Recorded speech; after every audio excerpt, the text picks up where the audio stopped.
आणि यानंतर एक महत्त्वाची अपडेट, जरांगेंच्या हत्येचा कट रचल्याप्रकरणी आणखी एकाला अटक करण्यात आली आहे। कांचन साळवी या आरोपीला अटक झाली आहे। कांचन हा धनंजय मुंडेंचा पीए असल्याचा जरांगेंनी दावा केलेला होता आणि त्याला अटक करण्यात आलेली आहे। जरांगेंच्या हत्येचा कट रचल्याप्रकरणी आणखी एक अटक करण्यात आली आहे। आपल्या हत्येचा कट रचल्याप्रकरणी जरांगेंनी रितसर पोलीस तक्रार देखील केलेली होती आणि त्यानंतर धनंजय मुंडे यांच्यावरती अनेक आरोप केलेले होते। ते सगळे आरोप धनंजय मुंडे यांनी पत्रकार परिषद घेत फेटाळून देखील लावले आणि त्यानंतर जो तपास पुढे सुरू आहे त्यामध्ये आणखी एकाला अटक करण्यात आली आहे। कांचन साळवी असं या आरोपीचं नाव असून तो धनंजय मुंडेंचा पीए असल्याचा दावा जरांगेंनी केलेला होता। रवी मुंडे आपले प्रतिनिधी आपल्याला अधिक अपडेट देतील। रवी, कांचन साळवीचा या सगळ्याशी कसं कनेक्शन आहे, काय माहिती समोर आली आहे? प्रज्ञा, काल रात्री उशिरा बीडमधून या कांचन साळवीला जालना पोलिसांनी ताब्यात घेतलं आणि चौकशी अंती त्याच्यावरती गुन्हा दाखल करून त्याला अटक करण्यात आलेला आहे। काल कांचन साळवीने माध्यमांसमोर येऊन सांगितलं होतं की मी दादा गरडला ओळखतो, जे की या प्रकरणात मनोज जरांगेंच्या घातपाताच्या प्रकरणामध्ये तो आरोपी आहे, अगोदरच अटक आहे जालना पोलिसांच्या ताब्यामध्ये।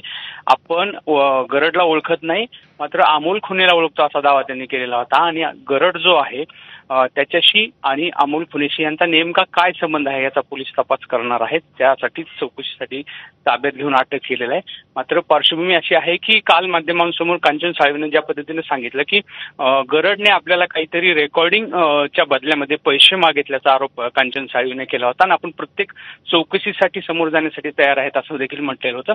त्यामुळे आता हे जे तिघं आरोपी आहेत ते एकत्रित आल्यानंतर त्यांचे नेमकं एकमेकांशी काय संबंध आहेत, मनोज जरांगेंनी जे सादर केलेले ऑडिओ क्लिप आहेत त्यांच्याशी त्यांचा कसा संबंध आहे, सगळ्या प्रकरणाचा तपास पोलीस करतील। कदाचित आज यावरती पोलीस अधीक्षक तिसऱ्या आरोपीला अटक केल्यानंतर माध्यमांशी बोलू शकतात, त्यानंतर सुद्धा बऱ्याच गोष्टी आपल्याला समजतील। रवी, अपडेट जाणून घेत राहू, तुर्तास धन्यवाद। दरम्यान कांचन साळवीनं काल काय प्रतिक्रिया दिली होती आपण पाहूया। गरडचा माझा अर्थार्थी कोणताच संबंध नाहीये। त्याला त्याचे मी म्हणतोय त्याला पण चौकशी करा, माझी चौकशी करा, त्याचा माझा अर्थार्थी संबंध नाही। ह्याच्यामध्ये फक्त अमोल खुने हे माझ्या जवळ मित्रांचे नातेवाईक आहेत। माझ्या मार्फत साहेबांकडे जाण्याचा प्रयत्न केला आणि ते काही आम्हाला रेकॉर्डिंग द्यायचं, त्याच्या बदल्यात मला पैशाची मागणी केली वारंवार। मी प्रत्येक वेळेस त्यांना टाळायचा प्रयत्न केला। जी पण काही चौकशी असेल, नार्को टेस्ट असेल, सीबीआय चौकशी असेल, त्याला मी पूर्णपणे, माझा मोबाईल आहे त्या पद्धतीने मी पूर्णपणे सामोरे जायला तयार आहे। पण मला एक वाटतं, प्रत्येक वेळी दलितांचा बळी जाऊन देऊ नाही।